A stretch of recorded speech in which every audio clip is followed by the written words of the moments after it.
আসসালামু আলাইকুম বন্ধুরা, কেমন আছেন? আশা করি আপনারা সবাই ভালো আছেন। আজকে আমরা যাচ্ছি কলম্বো থেকে মালয়েশিয়ার লংকাওয়ে। তো আমরা ইতিমধ্যেই উঠে পড়েছি বাটিক এয়ারে। তো আমরা রাউন্ড টিকিট কেটেছি। আগের ভিডিওতে বলেছিলাম ঢাকা থেকে আমরা কলম্বো যাব, কলম্বো 4 দিন থাকবো।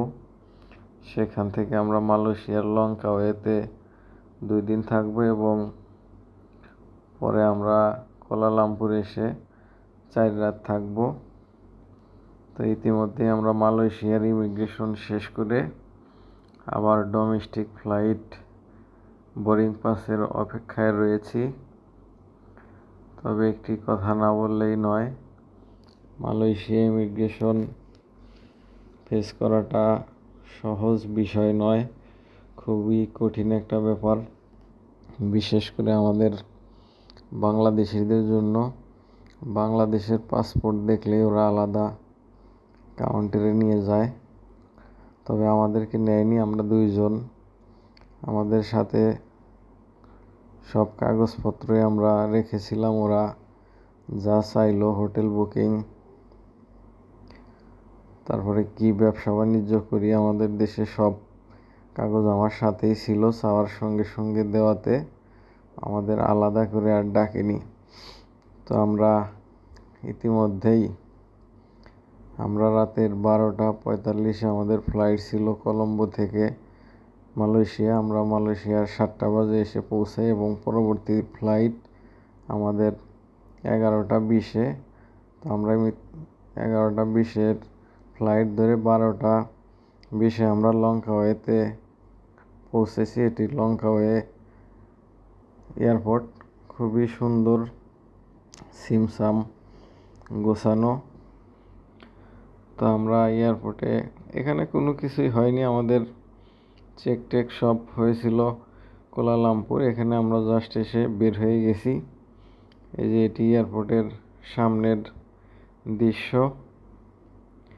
তা আমরা একটা ট্যাক্সি বুক করে নিলাম। আমাদের হোটেল বুক করা হলো পান্তাই চেনাং বিচ।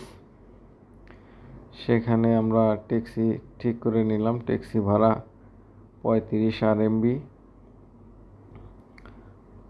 তবে লংকাওয়ে খুবই সুন্দর, পরিষ্কার। তবে আমরা ট্যাক্সিতে উঠে পড়েছি, হয়তো সময় লাগবে 10 থেকে 15 মিনিট। এয়ারপোর্ট থেকে 7.5 কিলোমিটার দূরে। আমরা এগিয়ে যাচ্ছি আমাদের হোটেলের দিকে। আমাদের হোটেল পান্তাই চেনাং বিচে। এটি ভাড়া পড়েছে 2 রাতের জন্য 56 US ডলার, বাংলাদেশি 7,000 টাকা। তো আমরা সুন্দর মনোরম পরিবেশ দেখতে দেখতে এগিয়ে যাচ্ছি আমাদের হোটেলের দিকে। রাস্তাঘাটটা খুবই পরিষ্কার। এটি আমাদের হোটেলের সামনের দৃশ্য। সুন্দর সুন্দর কয়েকটি বাড়ি রয়েছে এখানে। আর রুমটা ছিল ভালোই, ডিলাক্স রুম, এসি আছে। আমাদের 2 জনের জন্য খুবই পারফেক্ট। আর হোটেলের সার্ভিসটাও খুবই ভালো। আপনারা চাইলে এই হোটেলে থাকতে পারেন। এই হোটেলের নাম ডিলিমা বিচ ইন, পান্তাই চেনাং বিচের রাস্তার অপোজিটে। অবশ্যই এখান থেকে 2-3 মিনিট হাঁটলেই চেনাং বিচ। খুবই নিরিবিলি পরিবেশ। আপনারা কেউ আসলে এই হোটেলে এসে থাকতে পারেন। এই দেখতে পাচ্ছেন, ওরা দিয়েছে আমাদেরকে 2টা কফি, 2 বোতল পানি। মোটামুটি বড় সড়ো একটা রুম। আবার সুইমিং পুল আছে।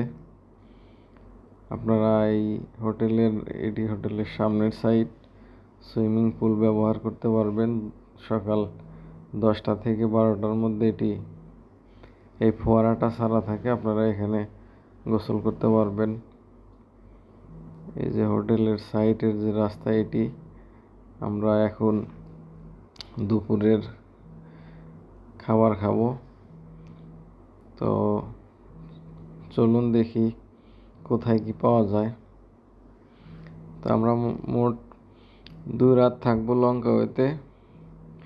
এটি হচ্ছে 28 জুলাই 2026।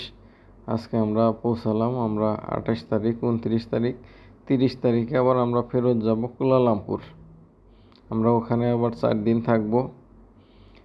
এই যে আমাদের হোটেলের সাইনবোর্ডটা মেন রোডে দেয়া আছে, ডিলিমা বিচ ইন হোটেল। এই যে রোডটা দেখতে পাচ্ছেন, ডান সাইডেই সি বিচ, আর বাম সাইডে এই একটু ভিতরে 1 মিনিট হাঁটলেই আমাদের হোটেল। খুবই নিরিবিলি পরিবেশ। যারা নিরিবিলি থাকতে পছন্দ করেন অবশ্যই আপনারা নিতে পারেন। তো আমরা লঙ্কাওয়ের যে মেন রোড, এই রোড দিয়ে আমরা একটু এগিয়ে যাচ্ছি। আমরা হোটেল খুঁজতেছি খাওয়ার জন্য, যে কোথায় ভাত পাওয়া যায়। অলরেডি পেয়ে গেছি যে এখানে ইন্ডিয়ান ভাইরা আছে, ইন্ডিয়ান ভাইরা এটা পরিচালনা করে। আমরা খেয়েছিলাম সাদা ভাত, মুরগির তরকারি আর ডাল সবজি। আমাদের 2 জনের ভরপুর খাওয়ার শেষে বিল হয়েছে 38 RMB। তো খাওয়া দাওয়া শেষ করে আমরা একটু চেনাং বিচের দিকে এগিয়ে যাচ্ছি। যে দেখতে পাচ্ছেন চেনাং লেখা রয়েছে, এটি চেনাং মেন বিচ। তবে দুপুরবেলা প্রচুর রোদ ছিল, সেজন্য আমরা খুব বেশি সময় অপেক্ষা করিনি। আমরা 2-4-5 মিনিট হাঁটাহাঁটি করে আমরা আবার হোটেলে ফিরে এসে একটু রেস্ট নিই। তবে খুবই পরিষ্কার এবং এখানে প্রচুর পরিমাণ বিদেশি লোক আসে, ইউরোপিয়ানরা আসে এখানে। ওদের হয়তো ভালো লাগে, কারণ এই রোদের মধ্যে ওরা শুয়ে থাকতে হয়তো বা পছন্দ করে। ওদের দেশ তো অনেক ঠান্ডা, ওরা এই জন্য এইসব দেশে আসে। এবং পরিবেশও ভালো, নিরাপত্তা ব্যবস্থাও ভালো, সব মিলে ওরা এই জন্যই হয়তো বা মালয়েশিয়া, থাইল্যান্ড, শ্রীলঙ্কা, নেপাল এই সমস্ত দেশকে ওরা বেছে নেয়। তো আমরা হোটেলে রেস্ট নিয়ে আমরা আবার একটু সন্ধ্যার দিকে বের হয়েছি। তো আগে দেখলেন দিনের ভিউ, এখন সন্ধ্যার ভিউ। এটি চেনাং বিচ। সন্ধ্যাবেলা আমরা একটু হাঁটাহাঁটি করতে চলে এসেছি এখানে।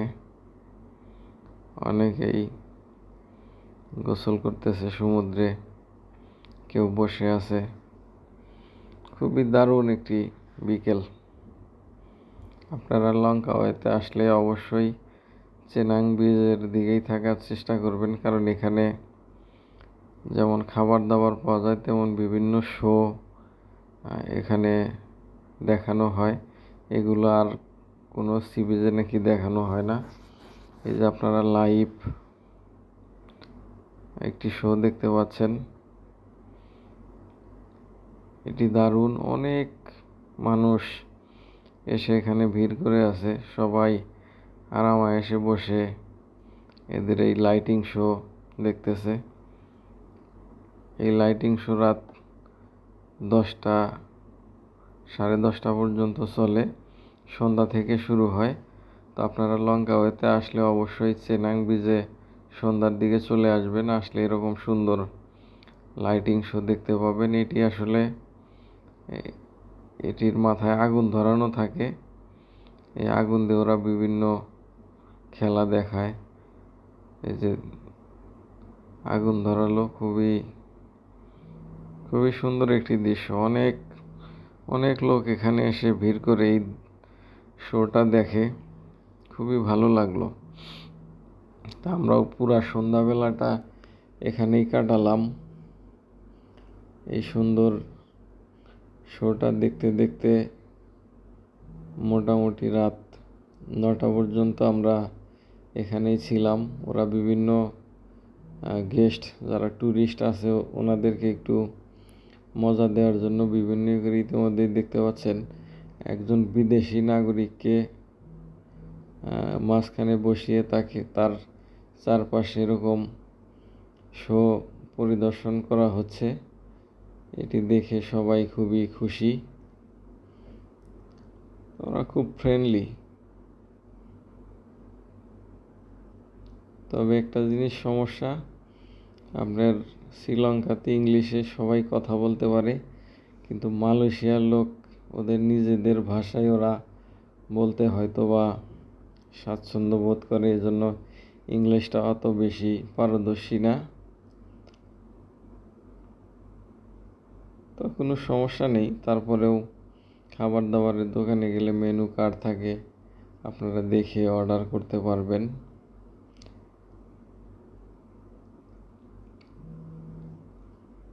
খুবই দারুণ একটি দৃশ্য।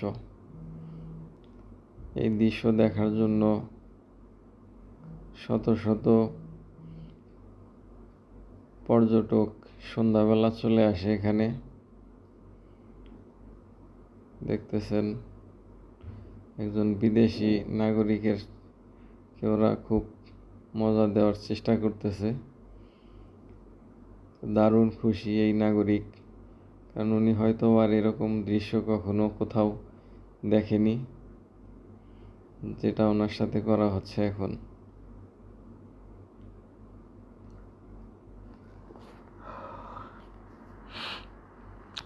তো আমরা এই শোটি দেখা শেষ করে আমরা রাতের খাবার খাওয়ার জন্য বের হয়েছি।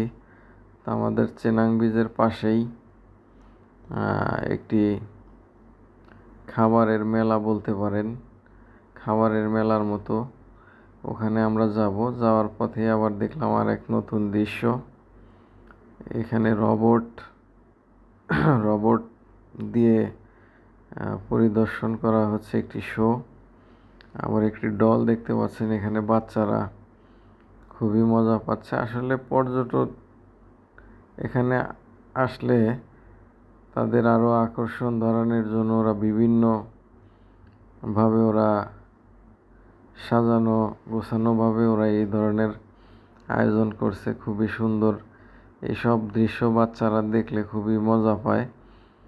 এই যে দেখতেছেন একটি বাচ্চা হাত নাড়িয়ে করতেছে। তবে পর্যটন খাত নিয়ে ওরা যে ভাবে, এটা ওদের পরিবেশ এবং কাজকর্ম দেখলেই বোঝা যায়। এই যে এক ভদ্রলোক সাথে নাচতেছে রবটের সাথে, উনি বিদেশি নাগরিক। এই যে আর একজনকে দেখতে পাচ্ছেন, উনিও নাচতেছে। তবে আসলে রবটগুলো এর মধ্যে মানুষ আছে, এই প্রত্যেকটা রবটের মধ্যে মানুষ। ওরা এই পোশাকটা পরে নাচানাচি করে এবং মজা দেওয়ার চেষ্টা করে। তো আমরা এই শোটিও দেখে আমরা রাস্তা দিয়ে হাঁটছিলাম খাবারের খোঁজে। তবে এখানে অনেক সুন্দর সুন্দর পণ্য রয়েছে, গেঞ্জি রয়েছে, ব্যাগ রয়েছে। কথায় বলতে যা প্রয়োজন সবই এখানে আছে, আপনারা চাইলে এগুলো কিনে নিতে পারেন। তবে আমাদের এখন এগুলো প্রয়োজন নেই, আমরা এখন খাবার খুঁজতেছি। তো আমরা এখানে খোঁজ নিয়ে দেখছি যে একটা খাবারের বাজারের মতো বসে। তো আমরা সেখানে চলে যাই, চেনাং বিচের পাশেই। এই যে দেখতে পাচ্ছেন বিভিন্ন ফলসি কেটে বক্সের মধ্যে রাখা হয়েছে। এগুলোর দাম 10 RMB, অর্থাৎ 10 টাকা, মালয়েশিয়ান 10 টাকা। বিভিন্ন সি ফুড। তো আমরা কিছু খাবার এই দোকানে অর্ডার করলাম। এই যে আমাদের খাবার চলে এসেছে, ফ্রাইড রাইস আর এখানে কিছু চিকেন। আমরা 2 জন মিলে খেলাম, এটার বিল হয়েছে 30 টাকা, মালয়েশিয়ান 30 টাকা। তো আবার আমরা এটা খাওয়া দাওয়া শেষ করে একটু লেমন জুস খাবো। 2 টাকা, এক এক গ্লাস 2 টাকা। তবে এখানে আবার কিছু কাবাব বিক্রি হচ্ছে, তো আপনারা কাবাব চাইলেও খেতে পারেন। তো এখান থেকে আবার আমরা একটা 4 টাকা দিয়ে ম্যাঙ্গো জুস নিয়ে নিলাম। জুসটা খুবই মজা ছিল। আপনারা লংকাওয়েতে আসলে অবশ্যই এই চেনাং ব্রিজের পাশেই রাত্রের এই খাবারের যে বাজারটা, এখানে আসবেন। এটি ওনারা রান্না করে গাড়ি দিয়ে নিয়ে আসে, আবার বিক্রি শেষে চলে যায়। তবে এনাদেরকে দিনে পাবেন না, এনারা শুধু রাত্রিবেলায় বসে। কিছু ফল ফলসি, মালয়েশিয়ান লোকাল ফল। তো এই ছিল আজকের ভিডিও। সবাই ভালো থাকবেন। ধন্যবাদ সবাইকে।